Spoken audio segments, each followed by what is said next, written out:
Hey, I want to tell this story about this U.S. Marine. He was actually going to destroy a mosque. He was going to plant a bomb at a certain mosque. And when he actually got to that mosque, he decided to join the church. He had built up a lot of anger and hatred and resentment against Muslims. He declared Islam was one of the problems in humanity. It was a murderous religion.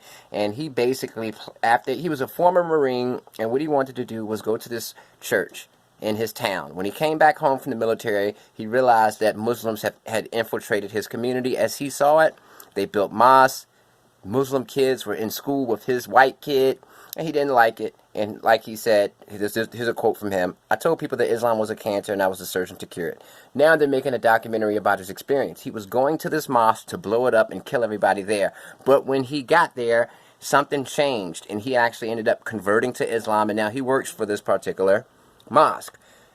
His name is McKinney, and the documentary is going to be called Stranger at the Gate. It won a prize at the Tribeca Film Festival in 2022.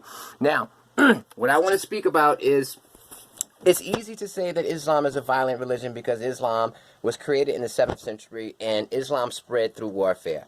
Islam was not a peaceful religion. The Prophet Muhammad was a general. He took the Islamic army and they went to different areas, conquering different lands, converting people, sometimes forcefully, sometimes willingly. But at the end of the day, a lot of people say that Islam itself is a warlike religion. There's a whole concept of jihad, and there's a whole concept of you have to kill infidels. You have to kill people who are bad for God. You have to fight off and kill people who God doesn't like. So it's easy to paint the narrative that Islam is a warlike religion. To be realistic, it is. But the majority of Muslims are good people who don't interpret the Quran in a negative, violent way. Some people do.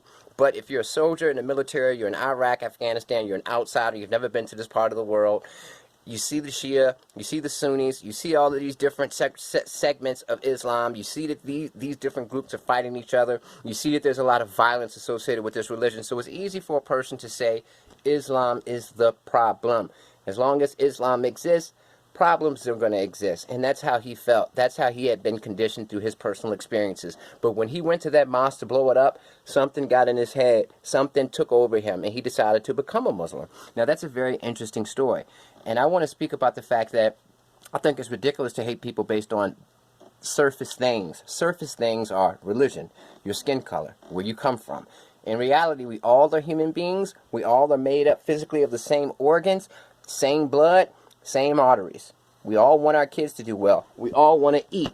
We all get happy when we eat cakes and stuff like that. So at the end of the day, we're all human beings, and I'm glad that this guy realized that. Peace.